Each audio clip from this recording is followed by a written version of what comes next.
미수금 때문에 식자재 유통 사업을 꺼리고 계신가요? 아니면 미수금 때문에 골치 썩고 계신가요? 제가 미수금 못 받아서 폐업 직전까지 갔다가 깨달은 방법 여기서 바로 풀어드리겠습니다. 멋있는 사나이. 안녕하세요, 식자재 사나입니다. 오늘은 미수금 관리하는 방법에 대해서 알려드리도록 하겠습니다. 저도 처음에 미수금 때문에 마음고생이 심했어요. 그러다가 망할 수도 있는 상황까지 와서 마음가짐을 바꾸고 블랙리스트 거래처 만들고 유튜브로 알리려고 영상을 켰는데요. 글로 정리된 내용이 필요하시다면 아래 댓글로 들어오시면 무료로 배포해 드리고 있으니 부담 갖지 마시고 오시면 감사하겠습니다.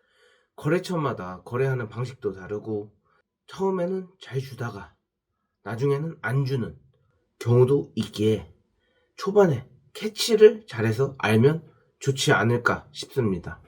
그렇다면 조심해야 할 거래처 및 방법을 알려드리도록 하겠습니다. 우선은 1인 매장은 조심해야 합니다. 1인 매장으로 운영하는 곳은 소자본으로 운영할 가능성이 큽니다. 그래서 평수가 작게 운영한다든가 상태가 좋지 않은 곳에서 운영할 가능성이 크죠. 대다수의 1인 사업으로 운영하는 곳은 처음에는 열심히 일하다가 나중에는 일을 대충대충 하는 곳이 많을 겁니다. 그러다 보면 가게 오픈도 띄엄띄엄 하게 되고 그러다 가게 문도 닫게 됩니다. 그러면 물건을 납품하다가 어느 순간 잠수를 타버리게 되면 돈 받기가 힘들어질 수 있기 때문에 사전에 방지하는 것을 추천드립니다. 둘째, 사업자가 본인이 아닌 곳은 조심해야 합니다. 분명히 남성분이 가게를 운영을 하고 본인이 사장이라고 본인한테 말을 하면은 된다고 해서 거래를 합니다. 그런데 계산서 작성을 하게 되면 이름이 여자 같은 경우 조심해야 합니다. 이 경우에는 남자가 신용불량자이던가 사업자를 내서는 안 되는 무언가가 있기 때문일 수도 있습니다.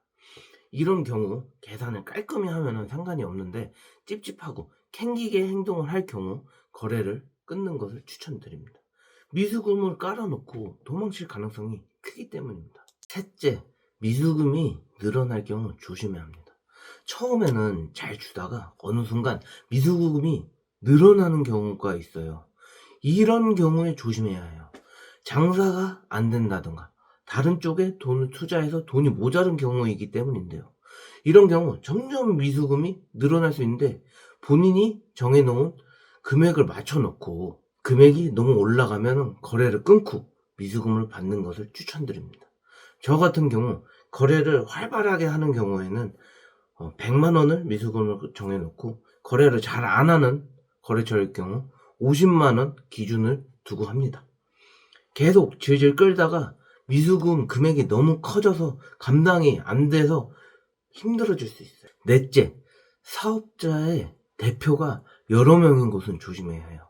물건을 납품을 하고 계산서를 발행을 할 때 대표자가 여러 명인 사업자가 있습니다.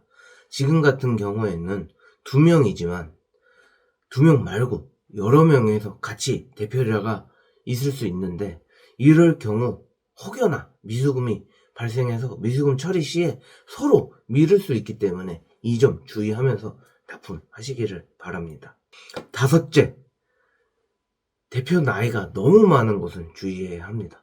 대부분은 안 그러겠지만 옛날부터 장사를 해서 나이가 많으신 사장님이 있는 가게인 경우 습관이란 게 남아 있을 수 있습니다.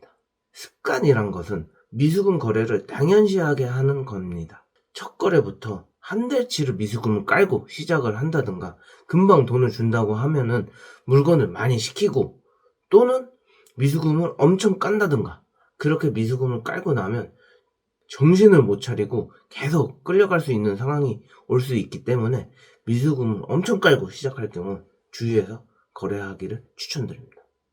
이상으로 조심해야 할 거래처들을 알려드렸습니다. 식자재 유통을 하게 되면은 어려운 것 중에 하나가 미수금 관리입니다.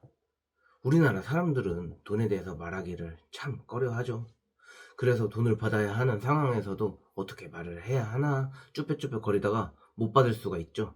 요즘은 카드로 결제하고 외상거래가 별로 없는 일들이 많다 보니 이런 일이 별로 없지만 식자재 유통이라는 사업은 아무래도 외상거래의 형식을 많이 띠다 보니까 돈에 대해서 난감한 경우가 종종 생기게 됩니다.